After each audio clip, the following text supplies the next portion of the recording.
కష్టాలు తీసేస్తే, నిద్ర తీసేస్తే, అన్నం తినడం తీసేస్తే, ఏమంటే వాళ్ళ మీద సాడీలు చెప్పుకోవడం తీసేస్తే, ఏమంటే ప్రయాణాలు తీసేస్తే, అతను సుఖపడింది కొన్ని రోజులు వస్తుంది, లేకపోతే కొన్ని నెలలు వస్తుంది. మిత్రులారా, స్నేహితులారా, అందుకనే అన్నిటికంటే ప్రయారిటీ, ప్రాధాన్యత మనము దేవునికి ఇవ్వాలి. దేవునికి స్తోత్రం. జక్కయ్య ఏదైతే పోగొట్టుకున్నాడో ఇప్పుడు తనకు అర్థమైంది, నేను ఆస్తి గొప్పదనుకుని ఆస్తి వెనకాల పడ్డాను, పేరు గొప్పదనుకుని పేరు వెనకాల పడ్డాను, డబ్బులు గొప్ప అనుకుని డబ్బులు వెనకాల పడ్డాను. ఇప్పుడు ఆ మనోడికి అర్థమైంది, ఇవన్నీ కాదు. ఎవరు కావాలన్నమాట? యేసు కావాలి. దేవునికి స్తోత్రం.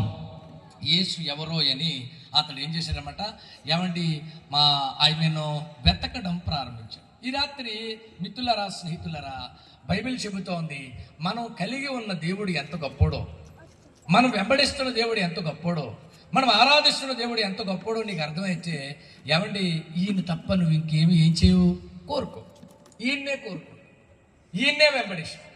మీరు చూడండి, ఈయన్ని సంపాదించుకోవడం కోసం, లేకపోతే ఈయన్ని వెంబడించడం కోసం ఎన్ని కష్టాలైనా సరే నువ్వు ఎలా ఏం చేస్తావు అనమాట, ఆనందంగా భరిస్తావు.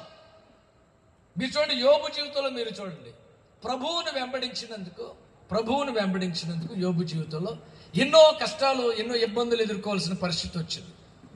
అతడు పిల్లలందరినీ పోగొట్టుకున్నాడు, ఆస్తంతా పోయింది, అంతస్తంతా పోయింది. ప్రియమైన మిత్రులారా, అతని జీవితంలో ఏమీ మిగల్లా, చివరికి ఆరోగ్యం కూడా పోయింది. ప్రియమైన మిత్రులారా, అప్పుడు తన భార్య వచ్చి చెప్తుందట, ఇంకా ఎంతకాలం దేవుడు అంటావు, దేవుడు నీకేం మేలు చేశాడు, దేవుడిని వదిలేయి, దేవుడిని విడిచిపెట్టేసే. దేవుడిని వదిలేస్తే కొంచెమైనా ఉపశమనం ఉంటుందేమో. దేవుడిని వదిలే, ఆస్తి పోయింది కనుక, అంతస్తు పోయింది కనుక, నీకు అది పోయింది కనుక, అన్ని పోయింది కనుక దేవుడిని వదిలే అంటే, యోబు చెప్పాడట, నేను ఏదైనా వదిలేస్తాను కానీ ఎవరిని వదలను, దేవుడిని వదలను. కొంతమంది ఇంత కలిసి వస్తే ఎవరిని వదిలేస్తున్నారు. ఇప్పుడు జక్కయ్య ఉన్నాడా, చిన్న జాబ్ కోసం ఎవరిని వదిలేశాడు, దేవుడిని వదిలేశాడు. ప్రియమైన మిత్రుల చిన్న అవకాశం కోసం దేవుడిని వదిలేశాడు. కానీ యోబు అంటాడు, మూర్ఖురాలు మాట్లాడినట్లు నువ్వు మాట్లాడుకో, యెహోవా ఇచ్చెను, యెహోవా తీసుకొని. దేవునికి స్తోత్రం. యోబు జీవితంలో ఉన్న గొప్ప విశేషం ఏంటంటే, యోబు ఏదైనా పోగొట్టుకున్నాడు కానీ దేవుడిని పోగొట్టుకోలే.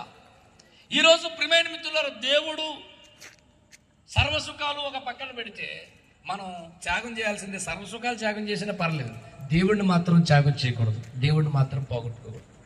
దేవుడిని పోగొట్టుకున్న వాడు అన్ని విషయాల్లో దురదృష్టవద్దు. ఏదన్నా పోగొట్టుకో, మళ్ళీ దేవుడు ఇస్తాడు. యోబు జీవితంలో చూడండి, మళ్ళా దేవుడు ఏం చేశాడు, మళ్ళీ బిడ్డలు ఇచ్చాడు, మళ్ళీ ఆస్తినిచ్చాడు, మళ్ళీ ఆరోగ్యాన్ని ఇచ్చాడు, మళ్ళీ 140 సంవత్సరాలు ఎక్స్ట్రా లైఫ్